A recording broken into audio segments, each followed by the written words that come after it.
spectacle de jugement de je ne sais qui, parce qu'il a fait quoi. Ça ne veut pas dire que ceux qui ont foulé au pied des lois de la République, ou qui ont détourné et autres, ne seront pas poursuivis selon les lois camerounaises. Écoutez-moi très bien. J'ai dit que je me refuse de donner celui qui a dirigé le Cameroun, bien ou mal à un moment donné, et qui a aujourd'hui un âge canonique soit donné en spectacle, parce que ce serait une honte pour nous-mêmes. Et je le dis parce que je souffre, j'aime mal de voir comment on l'expose. On l'expose, c'est une honte, c'est une façon de voir la honte.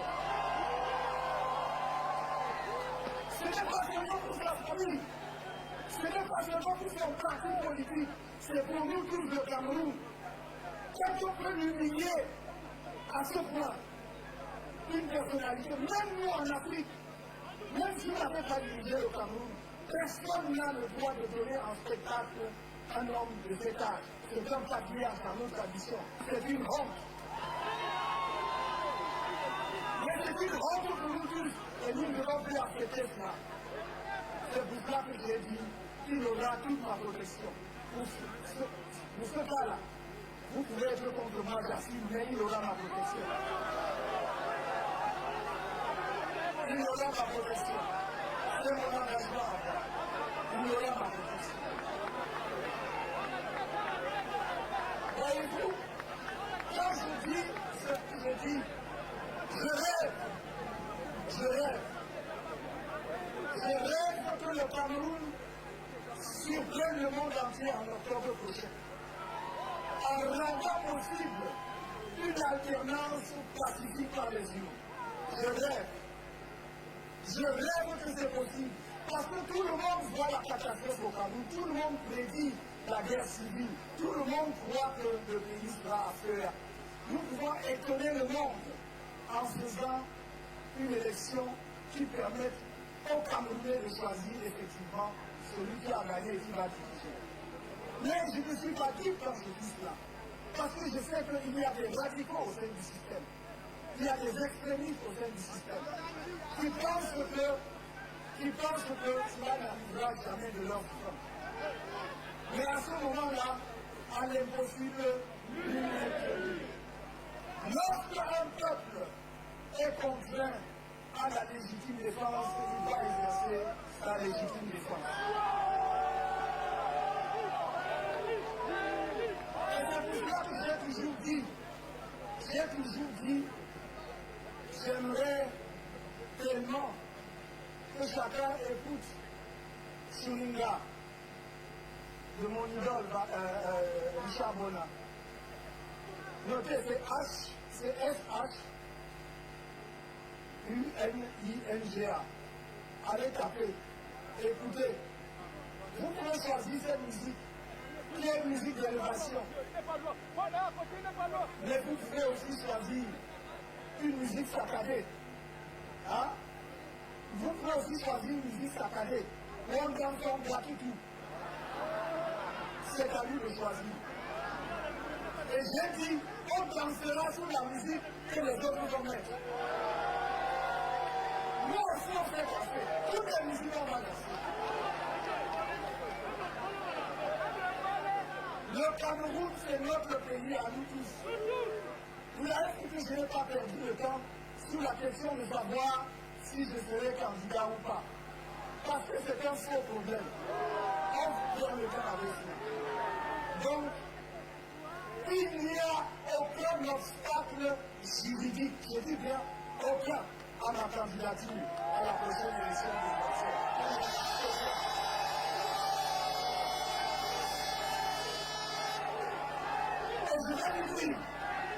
Et je vais vous dire, l'argument.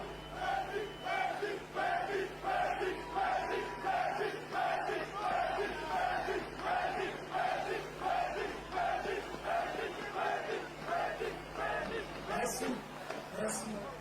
L'argument fallacieux de ceux qui disent « Ah oui, mais il n'est pas allé aux élections de 2020, donc il ne peut pas aller à l'élection de 2025 ».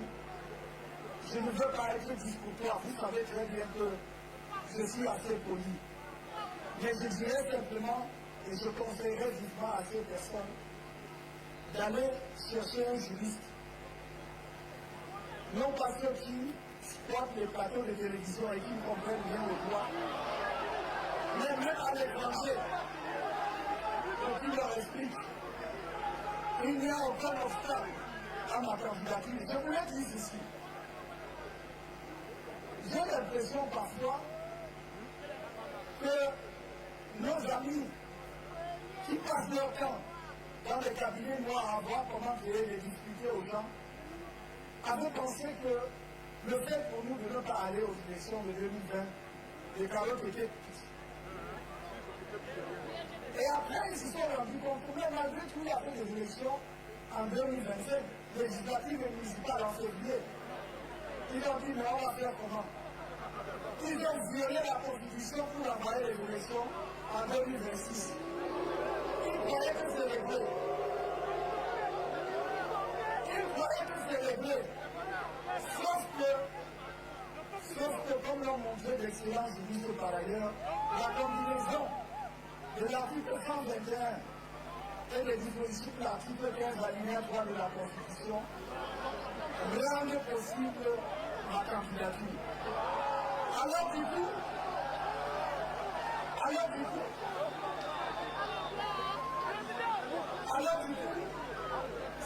maintenant c'est comme une folie. Même ceux qui avaient fait des études, y compris en venant ici, ils ont brûlé leur tête, ils ont tout décidé pour aller au quartier. Maintenant c'est le droit du quartier, ils sont sur le quartier de l'université. Je me demande, parce que c'est un problème sérieux pour l'éducation de nos enfants, parce que je me demande ce qu'ils enseignent maintenant dans les amphithéâtres. Qu'est-ce qu'ils enseignent à nos enfants dans les amphithéâtres? Voilà le problème. Voyez un pays où on a tout déconstruit. On a tout déconstruit au Cameroun, il n'y a plus de repères. Dites-moi, est-ce qu'il y a encore les repères? Les enfants grandissent sans dire j'aimerais être comme. Non, on a tout détruit. Parce qu'il faut que survivre une seule image, un seul individu. Mais ils se sont trompés. Je crois qu'après 43 ans, ça a mis le temps que ça a mis. Et c'est fini maintenant. Et en octobre, nous disons, c'est fini. Alors, me vient une petite chanson. Cameroun 2025, changement. Cameroun 2025. Cameroun 2025. Changement, changement, changement. Cameroun 2025. Changement, 2025. La Guadeloupe. Changement, changement, changement.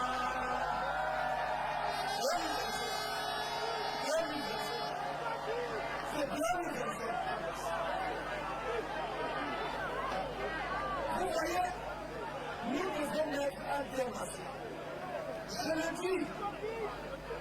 Je le dis, cet après-midi, cette fin de journée, où on prévoyait même la pluie, vous voyez, et qui n'est pas là. Cette fin de journée est beaucoup trop belle. Pour que je ne vous renouvelle pas mon amour, je vous aime. Je vous aime. Je vous aime. J'aime sans condition. J'aime irrémédiablement. J'aime sans condition. Mon patriotisme est sans condition. Mon amour pour chacun de vous est sans condition. Et puis, et continuez comme certains l'ont dit. Dites que vous ne m'aimez pas, moi je dis que je vous aime.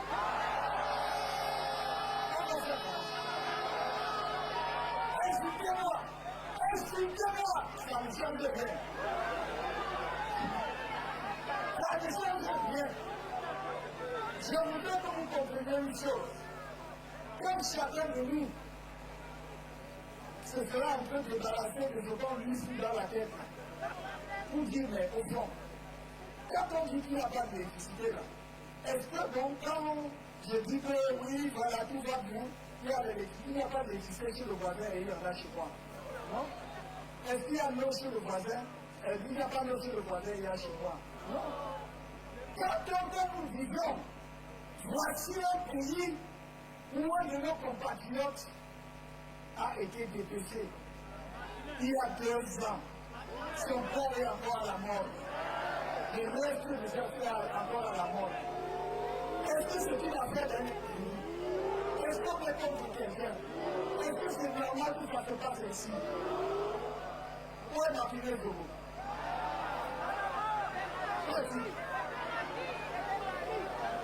Et je ne parle même pas des autres.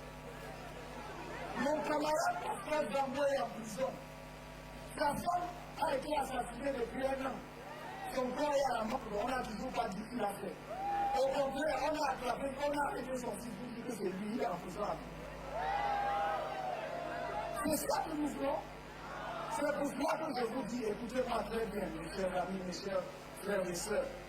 Ma mission première sur la scène politique du Cameroun, c'est de rassembler, c'est d'unir les Camerounais, c'est de les scinder, parce qu'avec eux, je suis sûr de la victoire. C'est comme ça que ça va se passer. C'est de les scinder. On nous a trop divisés et on nous a perdu 40 ans. Il y a 7 ans, on nous a volé la vie. Qu'est-ce qu'on en a fait? Montrez-moi ce qu'on a fait en 7 ans avec la victoire qu'on a arrêté en 2020. Je dis donc, réfléchissons. Cette victoire de je suis, et puis quoi? Chacun est de quelque part. Qui a choisi d'être là-bas? Je vous dis toujours, Camerounais, jugez-moi pour ce que je suis, pour ce que je fais, pour ce que je dis. C'est ça. Les gens sont allés construire des montagnes de mensonges sur moi depuis qu'ils n'arrivent pas. Parce que quelqu'un l'a appelé tout à l'heure un livre que j'ai écrit en 1991-93. Je fustigais déjà le tribalisme dedans. J'étais à peine dans la trentaine.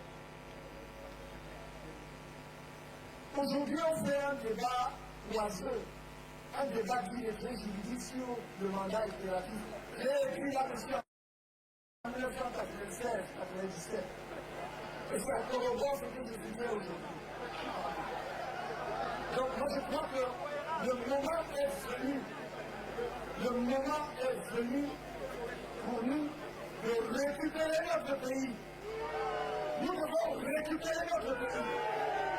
Nous devons reprendre notre pays et le mettre dans l'orbite du développement. Vous en savez beaucoup. J'ai dit la diaspora. La diaspora ne doit pas être une sorte d'épouvantail qu'on agite. La diaspora doit être un des leviers majeurs du développement du Cameroun. Et partout où j'ai regardé, on ne dit pas que tout le monde va rentrer au Cameroun. Mais il y a des passerelles que l'on construit pour que même la diaspora qui reste ici continue à participer au développement du pays. Que ceux qui veulent rentrer rentrent, parce qu'on créera des conditions optimales pour que, quand ils viennent, vous voyez, vous souffrez ici, vous épargnez de l'argent. Le jour où vous rentrez, vous voulez construire par exemple une usine. Quand vous montrez quelqu'un qui veut vendre le terrain, vous l'achetez 2 jours après, vous voulez construire une usine, ce sont les marchés qui sortent. Mais si on met en place les structures que nous voulons pour la diaspora, notamment une agence nationale, un fonds de la diaspora, avec un guichet unique, c'est cette institution-là qui va faire la sécurité foncière.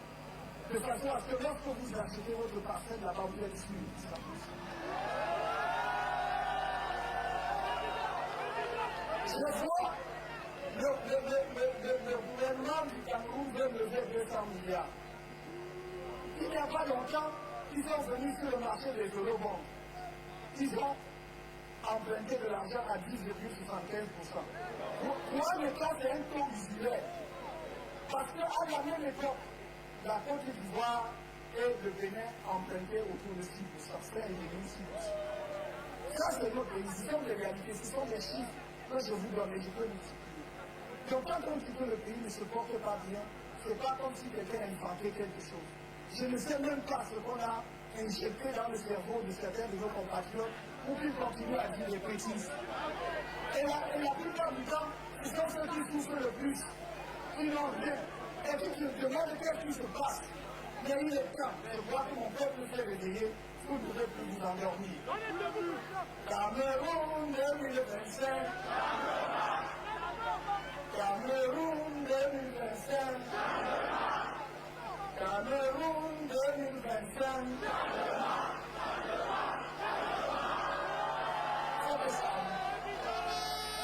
Et je voudrais, pour terminer,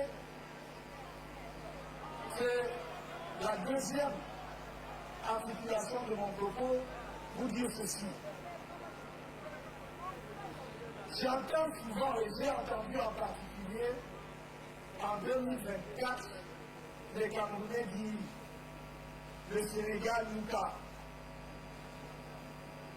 Mais le Sénégal nous parle, mais nous ne comprenons pas ce que nous dit le Sénégal. Les gens ne voient que le résultat, c'est-à-dire le fait que 2 jeunes Sénégalais ont accédé au pouvoir par les yeux. Mais ils oublient toute la bataille qui a eu lieu, la lutte politique qui a eu lieu et qui a abouti à ce résultat. Vous voyez les Camerounais, comme on aime beaucoup le football, je suis sûr que très rapidement là, vous allez dire, laissez-vous même on va regarder la Champions League. Et puis, tout le monde dit, et il va s'installer devant sa télé, il va boire une bonne bière, après il va dire, mais qu'est-ce que ça doit même dire? Ce n'est pas une affaire de campo. Qu'est-ce que nous faisons ensemble pour que ça change en 2025? Et je dis, je vous le dis ici, je le dis au peuple camerounais qui me regarde du pays, si nous ratons en 2025, c'est la faute du peuple camerounais. Est-ce que vous avez compris? Si nous ratons le changement après lequel court le peuple camerounais depuis des décennies, ce sera la faute du peuple. Voilà, n'entendez personne. Parce que le Sénégal, pour obtenir les résultats que vous avez vus, les jeunes Sénégalais qui sont battus tout au long de l'année 2023 et 2024, il y a eu pratiquement 50 morts. Oui. Ne croyez pas que quelque part les gens se couchent et le changement et les transformations arrivent. Je ne vous ai jamais demandé autre chose que de dire exiger dans notre pays que les gens respectent la loi. Nous demandons que les gens respectent les lois de la République. En plus, ce sont des lois que eux-mêmes ont votées. Ils ont fait voter à l'Assemblée. Et c'est un maire, ils nous trompent, mais ils ne respectent pas. Quand on respecte les lois du Cameroun et vous-même vous verrez les résultats, on n'aura pas besoin qu'un seul Camerounais comme une bout de sang se verse. Mais j'ai dit encore une fois qu'il ne faut pas prendre le peuple camerounais pour acquis. Il faut savoir que ce peuple qui est aussi patient est capable aussi de dire non, ça suffit. Et j'aime tellement mon pays, vous dire, je souhaite de tout mon cœur qu'on ne passe pas par la case de la violence. C'est même pour les mêmes raisons, mes chers amis, que j'ai toujours dit que la crise anglophone devrait être résolue autour d'une table de négociation, des négociations inclusives. Il y a des gens qui ont fait des théories, des grandes théories universitaires pour montrer aux deux phrases qu'ils ont apprises à l'école. Que l'État a le monopole de la violence de justice. Si on lui demande ce que vous avez dit, l'État a le monopole de la violence de justice. L'État n'a-t-il pas un devoir de protection des citoyens? C'est son premier devoir. C'est le premier devoir de l'État, protéger les citoyens. Et donc, j'ai toujours préconisé. Et c'est pour cela que mon message, je le réitère aujourd'hui, en direction de tous les Camerounais, en particulier de nos frères et sœurs des régions du Nord-Ouest et du Sud-Ouest. 2025 est une fenêtre d'opportunité pour un règlement politique de la crise anglophone. Un règlement politique profond où on va discuter avec tous les acteurs, où on va libérer les prisonniers politiques et où nous allons discuter des problèmes profonds, y compris la forme de l'État. J'ai toujours dit que la sécession n'est pas une option. Il faut donc que ce soit clair, mon discours doit être clair là-dessus. La sécession n'est pas une option. Mais il y a des discussions internes entre filles et fils d'un même peuple pour trouver les meilleures institutions qui garantissent l'autonomie, la liberté et les contributions des uns et des autres doivent pouvoir être menées. C'est ce en quoi je m'engage. Et j'ai toujours dit, je le répète, ma première sortie, si vous me portez à la présidence de la République, ma première sortie de la capitale, ce sera pour aller dans les régions du Nord-Ouest et du Sud-Ouest. La première sortie. Vous ne pouvez pas diviser un peuple et dire que vous l'aimez. Vous ne pouvez pas diviser un peuple et dire que vous voulez le développer. Vous allez l'amener où? Ça n'est pas possible. C'est le gouvernement lui-même, par un décret du Premier ministre, qui a dit que les régions du Nord-Ouest et du Sud-Ouest sont fiscalement sinistrées. C'est-à-dire que ces régions ne participent plus à l'économie du pays. Vous pouvez constater ça depuis 2019 et vous êtes tranquille. 6 ans après, il y a donc un problème. Je pense que nos frères et sœurs qui dirigent le Cameroun ont peut-être plus le courage de faire Samy à dépasser vraiment de bras. Mais nous devons les aider. Nous devons les aider à partir. Aidons-les à partir à sortir. Pour que notre pays continue. Donc, le Sénégal nous parle, tout comme l'Afrique est dans une nouvelle dynamique. L'Afrique est dans une nouvelle dynamique. Nous ne pouvons pas être sourds.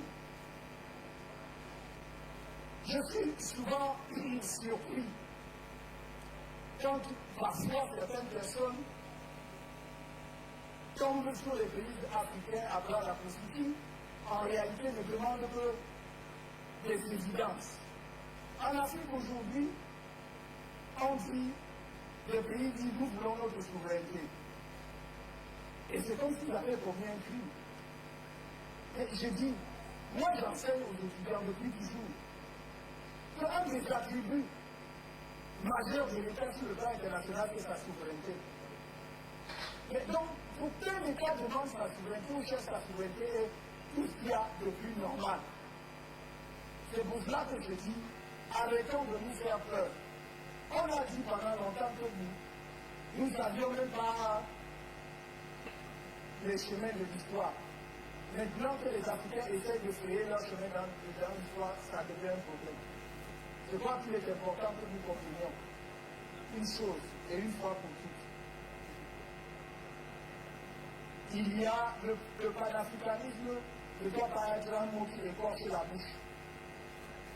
Mais ça ne doit pas être seulement un slogan. Ça ne doit pas être quelque chose de formulaire. Ça doit être quelque chose de pensé. Et c'est pour ça, pour ma part, j'ai toujours dit, si nous, Africains, ne conçoivent pas le panafricanisme comme un projet stratégique, ils échoueront. Est-ce que vous me comprenez? Si ce n'est pas pensé comme un projet stratégique, ils échoueront. Un projet stratégique, c'est pas sur, tout n'est pas sur les réseaux sociaux ou les plateaux. Si on n'a pas pensé ça comme ça, on échouera. Et c'est pour cela que et il y a eu de très grands théoriciens du panafricanisme depuis les Patmos, les Gardés et avant d'arriver même au Nkrumah. Et même à l'époque contemporaine, ces années-ci, il y a de brillants théoriciens du panafricanisme. Et nous respectons la perspicacité de la pensée. Mais c'est un projet stratégique qui doit être pensé comme tel. Et c'est pour cela que moi qui suis profondément pragmatique, J'ai toujours dit, si vous pensez que vous allez vous laisser lever un jour ou un soir, vous le trouvez à Addis Abeba, et les 54 États africains, votre résolution pour dire nous sommes devenus un État fédéral, vous êtes trompé, ça n'arrivera pas. Je regrette, je voudrais que l'histoire me donne tort. Mais toute l'analyse que je fais de l'histoire me montre que ça n'arrivera pas. Parce qu'il y a des contradictions internes en Afrique même qui empêchent justement que les choses se passent de cette façon. Et alors qu'est-ce qu'on fait dans ce cas? On commence là où c'est possible. Et c'est ce que quelques États ont compris. Et c'est pourquoi je vous dis, soutenez le peuple de l'AES comme vous le faites.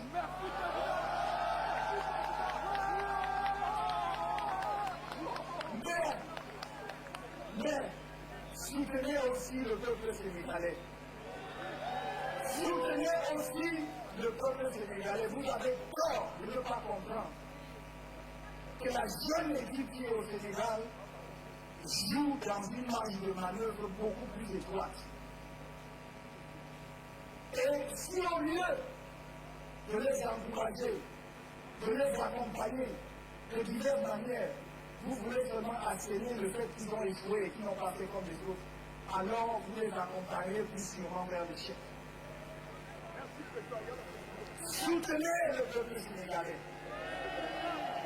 Soutenez tous les peuples africains qui font un pas dans la bonne direction. Tous les peuples africains qui font un pas dans la bonne direction. C'est-à-dire qui pensent à leur peuple, qui pensent que nous avons droit à la dignité, qui pensent que nous avons droit à la respectabilité, que nous ne sommes pas des sous-hommes, que nous méritons aussi le développement, et que par conséquent, chaque fois que nous prenons des décisions, les intérêts fondamentaux de nos pays doivent prévaloir.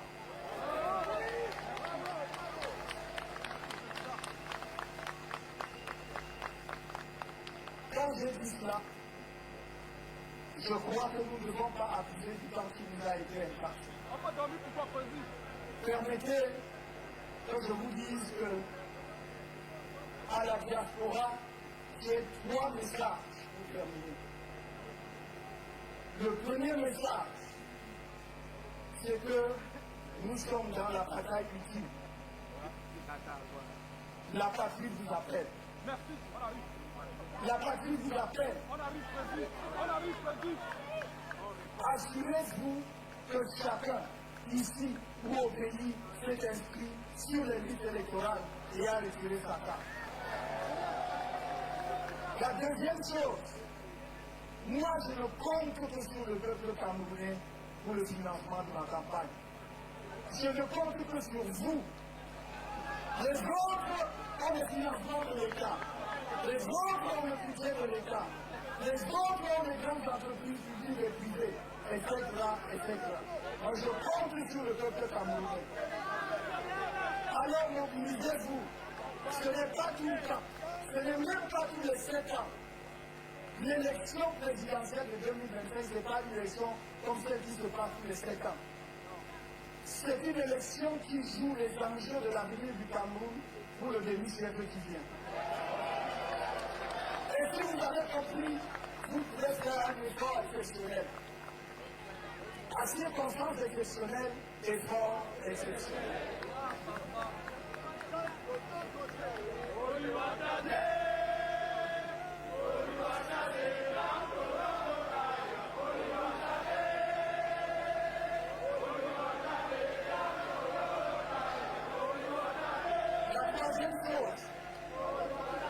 La troisième chose, c'est extrêmement important. J'ai besoin de vous au Cameroun pour les élections. Tous ceux d'entre vous qui peuvent venir, venez. Tous ceux d'entre vous qui peuvent venir, venez. Qu'on contrôle mieux les élections.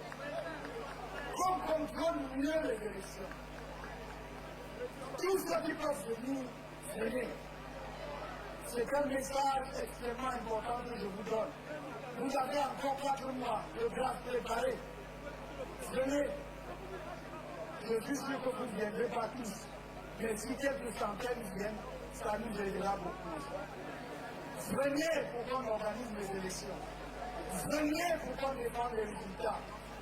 Venez pour qu'on prépare le moment glorieux où les Camerounais, avec la clé qu'on vient de vous donner, vont ouvrir les portes et d'étudier. Et que tout le peuple camerounais va y entrer. Merci. Merci, mes chers amis. Merci. Merci. Merci.